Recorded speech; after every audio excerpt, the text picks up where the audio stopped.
United States.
Historic trip, so the least of it, the tremendous progress of peace in the Middle East, which a term that hasn't even been used in 50 years probably.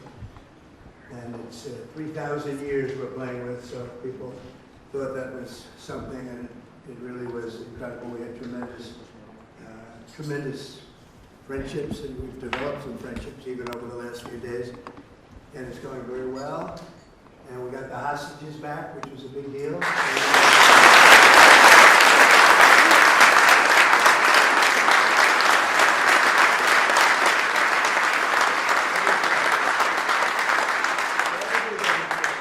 other things are happening, even today, things are happening that are very positive. Everyone wants to see it happen. Countries that didn't get along with each other are now seemingly in love with each other. Now, the Middle East haven't changed, perhaps, but the deal will still be there, and it's going to be, I think it's going to be something to remember. We've settled now 8 wars, if you think.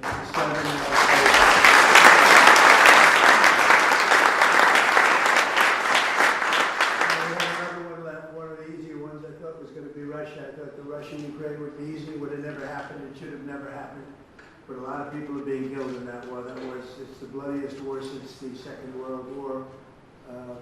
I think that we'll get that one too. We'll stop. You know, it's not from the U.S., these soldiers that are dying all over the place. 7,212, they say last week. Think of that, 7,212 soldiers for no reason. Should have never happened. If the right person were here, it wouldn't have happened. I can guarantee you that. But it did happen, and we've made some good progress. Interestingly, we made a lot of progress today because of what took place in the Middle East. Only the deep-thinking business people would understand that, of which we have a lot of them. We have a lot of legends in the room tonight, and that's why we're here, to celebrate you, because you've given tremendous amounts of money to see a ballroom built for the first time at the White House. The White House, for 150 years plus, they wanted to have a ballroom, and it never happened because they never had a real estate person. For me, I like it. For me, it's like, I love it in between China, Russia, and everything else that we deal with. It's going to be a great ballroom. It's going to be a great ballroom. As an example, this has really been the ballroom for many years, and it holds 100 people, of which we have 125 today, I tell you. But, you know, we have 128, and I've never seen it with 128. And by the way, you can have a little good entertainment from the military band right after this. You'll see some really talented musicians. They're going to do a few songs, and you're going to love them. They're very talented people. But so for years they've wanted to have it, and when they have the head of China, the head of any country, we have many of the countries came, and they'd always put the tent out on the lawn. And it was not raining, you get away with it a little bit, but it's still a tent. And the biggest dignitaries in the world, not only political, in many ways, many other ways too. And so I always said that if I pull it off again, we are going to build the ballroom, and I'm going to start right at the beginning. And we had it designed by one of the top architects in Washington, who's very, very respected, and very, very respected actually. And we started the process, and we have it concluded, and it's actually starting right behind us. And if you look, this is really a knockout panel. Should I show you? I guess maybe you start seeing that. So, we don't really want you to walk on there, but you can take a look if you want. If you're curious, because we took out all the strength from underneath. That collapsed. We collapsed it over the next few days. It's going to be demolished. Everything out there is coming down, and we're replacing it with one of the most beautiful ballrooms that you've ever seen. And you have some pictures, and basically it's right here. Here's your White House. Here's the West Wing, and here's the East Side, which has been tinkered with for years and years and years. And they had originally a very beautiful building. They called it the East Wing, but it was sort of semi-knocked down about 5 times and changed and redone. And everything else was originally done by McKim, Mead and White, great architects.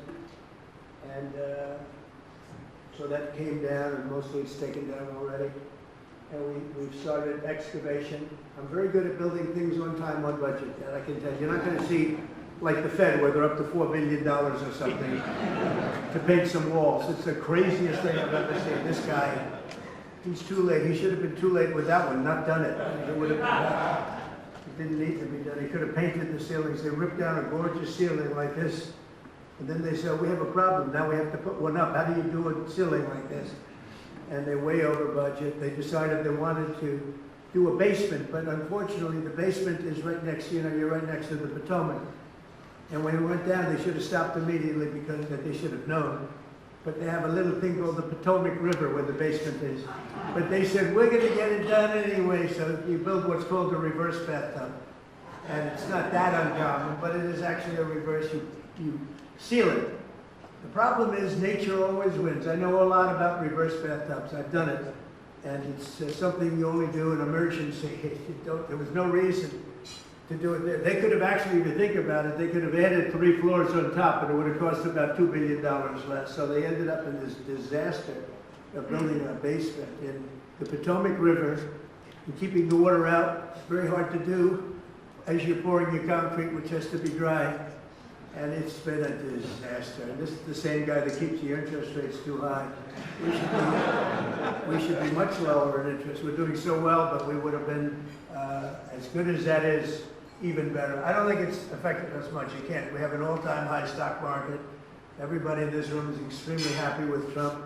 If you weren't, I would have postponed it. I would have said, let's do it some other time. But the stock market hits records almost all the time. Every once in a while, we'll have a little situation come up that drives it down, but it comes right back. We're doing really well on trade. We're taking in hundreds of billions of dollars on the tariffs. The tariffs are making this country so rich, and they're making it powerful. We stopped a lot of these wars using trade. We had, as an example, India and Pakistan were going at it really hard. 7 planes were shot down. It was going to happen. Bad things were happening. And I was talking to both of them about trade.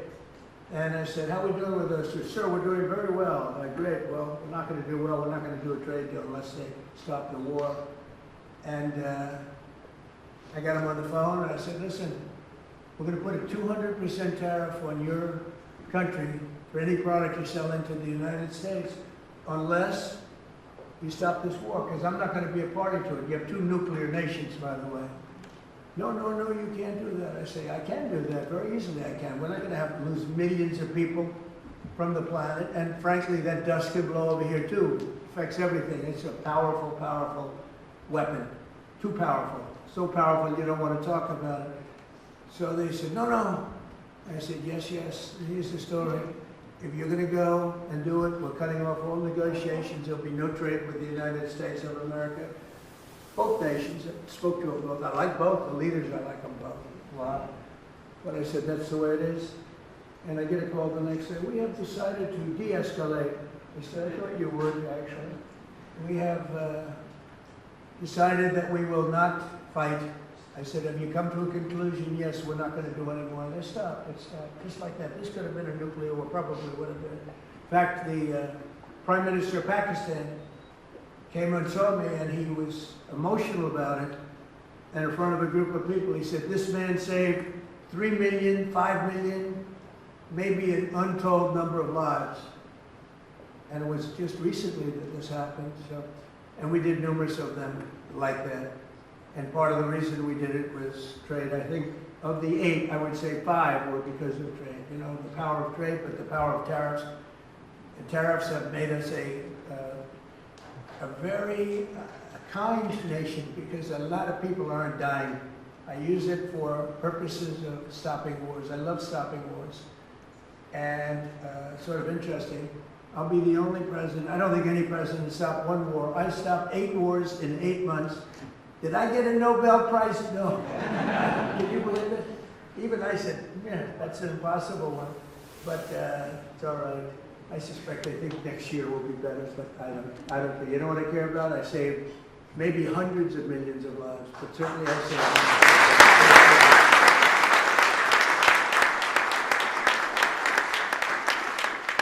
So now we'll get back to the point on hand.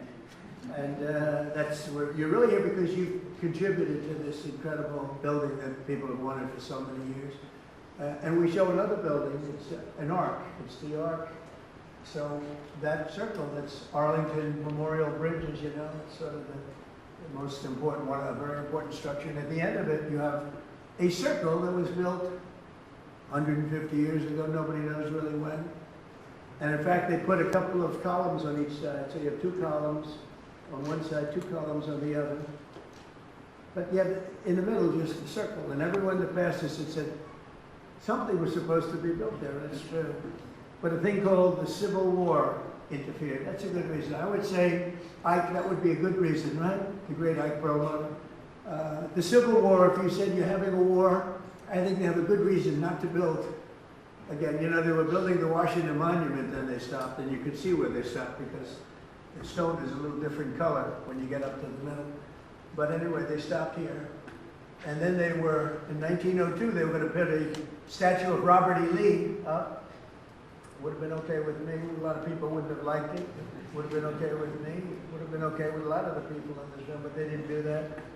And so for years and years it sat, and every time somebody rides over that beautiful bridge going right to the Lincoln Memorial, it's so beautiful, right?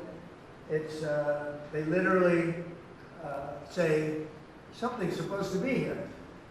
And so we have versions of it, sizes of it, and it's going to be really beautiful. I think it's going to be fantastic. There's a rendering of what it will look like. You have 3 sizes. That would be the largest one. This is just a model of what it would look like in either of the 3, any of the 3 sizes, which is right here. I don't know if you can see it. So that's Lady Liberty. Lady, did you ever hear of Lady Liberty? On top. But, so the sizes would be very different. Now here's Lincoln. And this is sort of facing this way. And so we have this direct line. They did this, they didn't do that. So this would be, I go, small, medium, and large. Medium and large. And whichever one will look good. I happen to think the large one's quite fun. Why are you shocked to hear that? So we're going to, you know, just do something for the city. I'm so proud of what we've done with crime. This is a very safe city now. This went from a very unsafe city where you were afraid to go out to dinner to a city that's extremely safe. The people that we have working on this, it's been a miracle almost. It took 12 days. We took out 1,700 people, brought them back to their countries from where they came. Many of them were let in through the Biden open border, brilliant thing, where they let people in from jails, from prisons and mental institutions. Insane asylum, that's a mental institution on steroids. And I mean, they were literally emptying out insane asylums into our country. This is Venezuela, but other countries also, not only Venezuela. And speaking of Venezuela, we've you know, we have a lot of drugs. We had a lot of drugs coming in by water. That stopped. In fact, nobody wants to go fishing anymore. Nobody wants to do anything near the water. They might have a beautiful boat, and they might as well get rid of their boat because they are very nervous about going on the water. It's been amazing. So now we were having literally a subway train of people and drugs.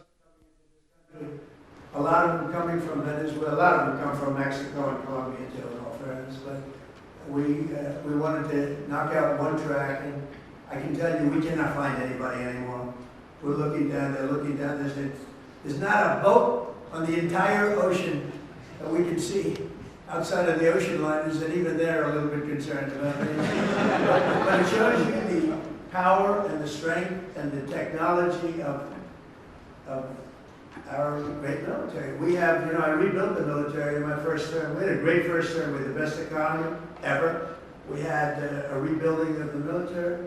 We had the big tax cuts and the all of the assets of the tax cuts, including the 1-year depreciation. You write it off for 1 year. Now we have better under the great big beautiful bill, because we have no tips for, think of this, you have no tax on tips, and you have no tax on Social Security, and you have for your workers, you have no tax on overtime. It's really I would say a middle of the road bill from the standpoint of who is it representing. It's the workers. It's the biggest bill ever passed in the history of Congress, and I'm glad we did, because we don't need any more bills. We have everything in that one. Plus we have the deductibility every single year for 10 years. The other one had it for 1 year. You had a rush. This year, this time you don't. Actually, I was in favor of rushing, because that's awfully good for elections, but it's not about elections. It's awfully good. So you have deductibility. You have so many different things. We have great social programs, $50 billion going to rural hospitals. So the great, big, beautiful bill, and we got it all in one. I was very happy, because we had little arguments about that. A lot of people wanted to do it in small chunks. I said, if you do it in small chunks, you'll never get it approved. You'll get some approved, but not all of it, and not even close. You get much less, I would say less than 30%. So they've never done this before. They put every single thing that I wanted for 4 years in one bill. And we call it, some people call it different. I call it the great, big, beautiful bill, because that's what it is. And this will keep us, what we want to manage it now. We're going to manage it. All you have to do is that, but we got it all approved. And one of the things I thought, though, while I do, because it's so relaxing for me, real estate is relaxing. For a lot of people, real estate is a very trying business. I've always liked it. I've always done well with it. I love building things.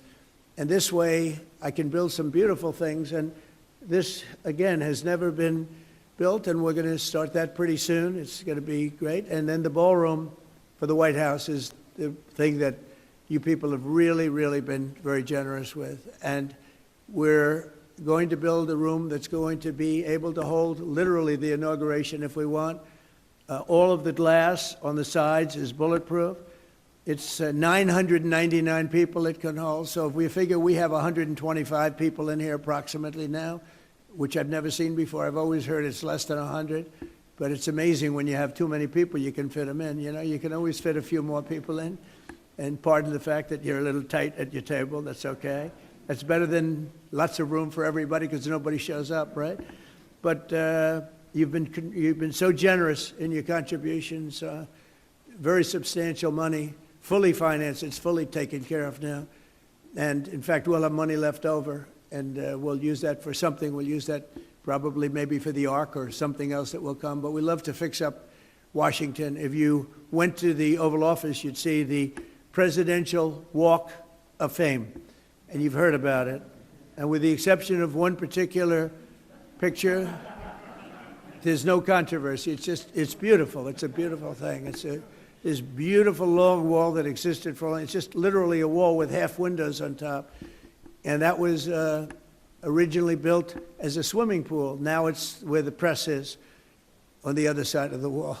And it's very interesting. All these people over here with all their cameras, although they've been very respectful, I'll tell you what, they've been very respectful for what's taken place over the last week. So I want to thank you. This is just a small little group. They have a big group downstairs. They have a lot of reporters downstairs wanting to be where they are. I don't know. These, I guess, are you special? This is Doug, who's he won the highest awards there is in photography, including Pulitzer Prizes, right? He won many Pulitzer Prizes for his great work. One that I wasn't so happy with, he had one with a bullet moving along. He caught the bullet. Can you believe this? He got another Pulitzer. But anyway, it's great to have you, gentlemen. It's really good. They have a whole group downstairs, a big group downstairs. I didn't think you'd like to have that up here because they can be, some of them are sort of violent towards some of you, but not bad. So we did a design that is being, just lauded for the ballroom, showed it to the top people. One of the things that I like the most, I came in and I said to the people in the building, I said, if I make it back, I want to build a ballroom for the country, really, because this is really, they call it the people's house, it's the country's house. I want to build a ballroom. It needs it badly. And a ballroom that could seat 600 or 700 people so that when you have state dinners or more if it's possible. And I said, how long would the process take? Because I'm so used to zoning. And I've gotten a lot of zoning over the years to these two guys, these two geniuses, like movie stars, and they have a good brain besides. That's pretty nice. Nice to have you guys both with us. So they said, how long? I said, how long would it take? They said, sir, you can start tonight. I said, what are you talking about? You have 0 zoning conditions. You're the president of... I said, you got to be kidding. You mean I can actually do something that I really want? Because I'm used to sitting with heads of community boards and politicians, and it's fine. It's part of the beauty, if you want to call it that, or sometimes it's not so beautiful, of being a real estate developer, especially in New York. It takes you years and years, and it's, it's heartache. And they say, well, sir, we'd like you to cut off 40 stories. I had one where I had it 67 stories was approved, and we go to the end, and I get an emergency phone call from the head of the board. Sir, may we see you? Yes. They come in, sir, we're going to really not be able to approve it. We want you to cut off 42 stories. Cut off. In other words, I'm going to lose 42 stories. I said, there's no way you're doing it. So we fought it out for 2 years. You end up getting what you want, but it's a brutal process. So over here I said, how long will it take me? Sir, you can start tonight. You have no approvals. I said, you got to be kidding. He said, sir, this is the White House. You're the president of the United States. You can do anything you want. So with that came great responsibility. And we did something that was really appropriate to the White House. We didn't want to dwarf anything. We didn't want to make it so that it's inappropriate. And I was watching them very carefully, and that's what we did. And so we're going to have a phenomenal ballroom. This is going to be one of the best anywhere in the world. There won't be anything like it, actually. And it's 4 sides of glass, beautiful glass, but totally appropriate in color and in window shape and everything else with the White House, moldings.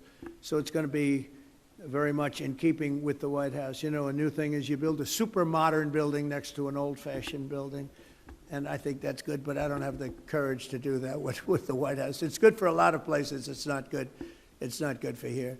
So everything's very much in keeping, and we'll be able to have state dinners, the kind we would literally not even have state dinners because it's not set up. But for all those years, they wanted it, and now they're going to get it. And because of you, they're going to get it. And me too. We're all in this together. And I mean, I have so many friends, and so many of you have been really, really generous. I mean, a couple of you, I'm sitting here saying, sir, would $25 million be appropriate? I said, I'll take it. It doesn't take too many 25s to get it done. But a lot of you have been really fantastic. Ike, thank you very much. You were great. You were great, Ike Perlman. And they just felt it was something that's really good. It's the preservation of something there's nothing like it. To me, there's nothing like the White House. Even after I won the first night, I went up and I'm standing in the residential hallway with Melania, and I'm looking into the Lincoln bedroom. I said, that was a surreal experience. I'm saying, do you believe this? We're in the White House, and that's the Lincoln bedroom. And it takes a while to get used. I'm still not probably really used to it. It's just a special place. What can I say? So we have to take care of it. And we have little things like at the Lincoln bedroom, the bathroom was done by the Truman family, and a long time ago, and it's done in a green tile, and it's done as in a style that was not exactly Abe Lincoln. It's a style that's not good. So it's actually Art Deco, and Art Deco doesn't go with 1850 and Civil Wars and all of the problem. But what does do is statuary marble. So I ripped it apart and we built the bathroom. It's absolutely gorgeous and totally in keeping with that time, because the Lincoln bedroom is so incredible for those of you that have seen it. We have so many different, downstairs we have the palm room, and they had 1-by-1 tiles that were put there probably 20 years ago by somebody. And they were broken and bad. It's embarrassing. And I took it out and we did a magnificent book-matched statuary marble floor. We fixed the room and we put up the right, the proper lighting and chandeliers and everything. It looks incredible. People walk up, they can't believe how beautiful it is. And so we like to fix it up. And it's a little bit of my heritage, fix up and clean up and make it nice. And we're doing that with the White House. So the largest room in the White House was the East Room. That's this room right here, by far. And it currently holds, let's say, as we said, 100. And for this reason, during major functions and events, administrations going back many, many decades were forced to severely limit the number of events they had and certainly limit the number of people. And they had some catastrophic events. Some of the biggest events were a tent being built on the lawn and the rain started, and for some reason, every time they put up a tent here, it rains, and that's not good. And they tended to use a lower level, which is, they have pretty big land here, but they used a lower level where the rain would just seep into the ballroom, and it wasn't pretty when you're sitting down having dinner, talking about, hello, President Xi, and how have you been, and hello, Emmanuel from France, and all the different people that we've had here. And you've got about 4 inches of water, literally, that's going over your shoes, and you're trying to pretend that it's not happening, but it's happening. So we won't have that stuff anymore, and it'll be great. We really need it. The United States is the greatest and most powerful nation on earth, and American presidents need to be able to host events at the White House that reflect the demands of the time and that can carry out the prestige of what we're all doing. I mean, we're a country that a year ago was dead. We were a dead country a year ago, as many of you know. And today we're the hottest country anywhere in the world by far. Everybody admits it. King of Saudi Arabia told me that. You've heard me say it. But Qatar, UAE, the European Union came in, every country. They said, it's unbelievable what's happened with the United States. We're hot. And I'll tell you what, had this other group of lunatics been elected, this country would have, I think, you would have actually failed. So we went from being a country that was dead, a country that was really in trouble, open borders, everything they did wrong, men and women, sports, transgender for everybody, every single thing they did was wrong. Just go the opposite, and you couldn't miss. And we had an election that was a landslide. It was so big. We won the popular vote by a lot. We won all 7 swing states. There are 7 swing states, as you know, and if you win 3 or 4, you do great, but to win 7 is very rare that you see that happen. We won all 7. We won the Electoral College by a lot. We're at 312. Remember, they said, well, I don't know if he can get above 250. No, we didn't. We got 312, and it was great. We beat them by a lot. But we have another where you would call it districts, or you would call it, there's a map split up, beautifully split up in tiny little quadrants, and they call them districts, they call them just areas, and we were 2,750 to 525. That's why when you look at a map of the election, it was all red with 2 blue stripes down on one end and the other. And even them I worry about, because I don't believe it. I don't believe it. I think we did great there. And so we've had an amazing time. It's the most powerful nation on earth now. You see that. You see the weaponry. We have the greatest weapons, the greatest manufacturer of weapons. Some of you are in that world, and some of you, the greatest in the world. We have the greatest in the world. I wish we could make them faster, if you want to know the truth. Everybody, all of our allies want them, and they want them as quick as they can. And the American presidents need to be able to showcase our country. So we'll begin the really historic effort to add we'll call presidential ballroom, that'll expand the space for tens of thousands of people will be able to come during the course of a year if you add it all up and have the kind of space that you need. It's very exciting. To me, it's exciting as a person in real estate, because you'll never get a location like this again. Even contracts, I give out the contracts myself. Can you believe it? And we just gave out the excavation contract, and I guess he was in for 3.2 million. I said, can you do it for 1.5? No, I can't do that, sir. I can't. I said, this is once in a lifetime. This is the excavation of the White House grounds for what will be one of the best, most beautiful ballrooms in the world. Sir, I can't. So, but I got him down to 2 million, so it's not terrible. So we got it. And so many people were so great. Carrier, it's a great company, air conditioning. He called, he said, sir, we'd like to donate the air conditioning. I said, that's a beautiful thing. I appreciate that. He's donating it to the, not giving it to me, giving it to the country. He donated the air conditioning, a steel company, a great steel company, a great man, actually. He said, sir, I'd like to donate the steel for your ballroom. I said, well, that's nice. And I found out, how much is the steel? I called the contract. Sir, it's down for 37 million. I said, this is a nice donation, right? He wants the steel, and he wants to make it great steel as opposed to garbage steel, because they dump a lot of garbage around, you know. Steel is like everything else, including human beings. Steel can be high quality and it can be low quality. He wants to make sure it's high quality. And so many different people are donating services, and they're donating products to the ballroom. It's amazing. If we keep going like this, I may be able to build it for nothing. You know, we'll get it built for nothing. But we're going to be projecting a cost that's going to be, we're going to come in under budget. We started with a much smaller building, and then I realized, I mean, we have the land, let's do it right. And so we built a larger building that can really hold just about any function that we want. It'll be done with really exquisite taste, the finest designers, and I consider myself an important designer, because they come in with things that they may be good designers, but boy, the things they can recommend are horrible.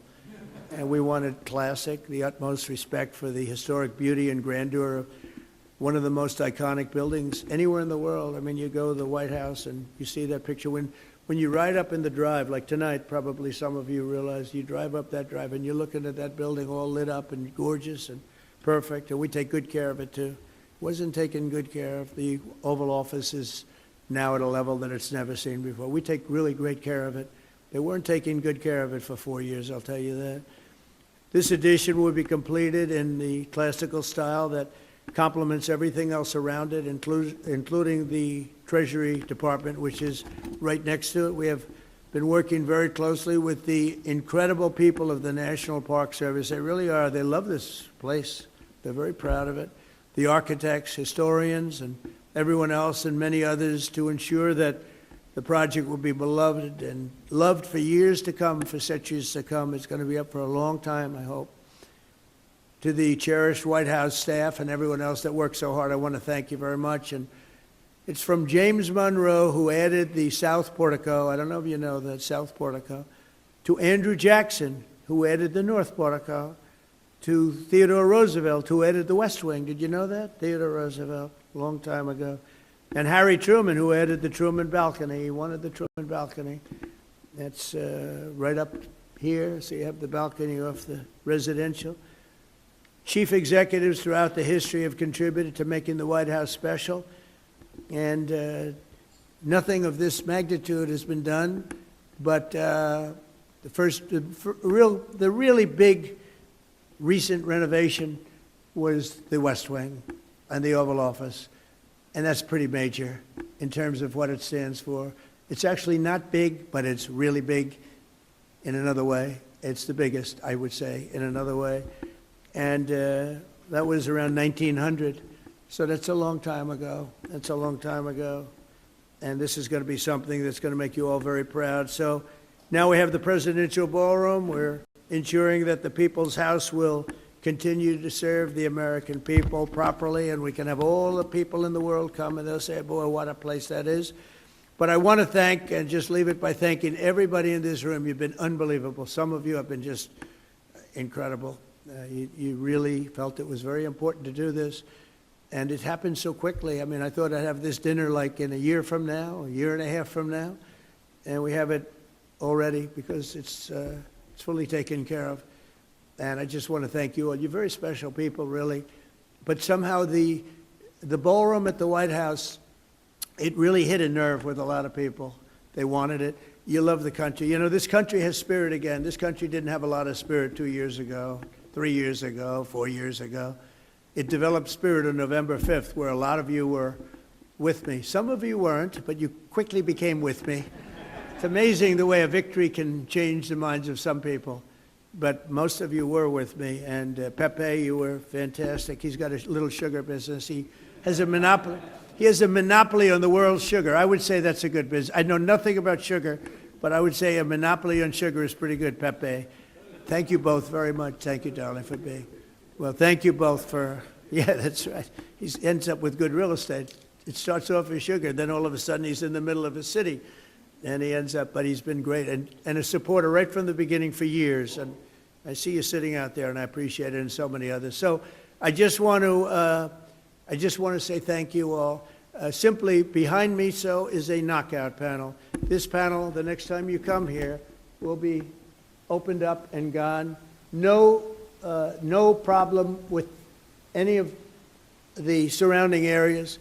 This room will be fixed. This will be like a cocktail. The whole floor will be cocktails or pre-briefings or whatever it may be, lots of different things. So the entire floor, so you come in, the entire floor sets up. We didn't have to do any of that. Usually you have to do that. You need different rooms to go along with the ballroom. They're already built, and they're built better than anybody would ever build, because this is beautiful stuff. It doesn't get better. So we have this one. We have another one similar on the other side. And then we have various meeting rooms and rooms in between that are served for, you know, different dinners for different people.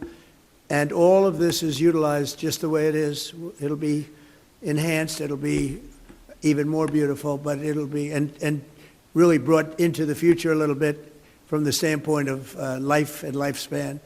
So this will be your area. Then you get the bell, bing, bing, bing, and you walk into the ballroom, and you'll have close to 1,000 seats if you need them, or much less. We have separating panels, so it could be less, or it could be actually even more than that. So I think it'll be something you'll be very proud of. And what we're going to do is, when we open up, you'll be among the first groups, maybe the first group if I still like you at that time, which I'm sure I will. But you'll be here, it will be here, and you're going to be very happy. You're going to be very impressed. We get it done. So I want to thank everybody very much, and it's so many friends in the audience, and I just want to thank you all. You're very special people. You love the country. You love the White House, and what you've done is very important. And we'll have a little dinner, and we'll ask the press to now go home to your wives, family, say hello to them. If I don't like you, don't even bother. But you've been great. Thank you very much. And Doug, thank you very much, and congratulations on a great career. Thank you. Thank you, everybody. Thank you very much.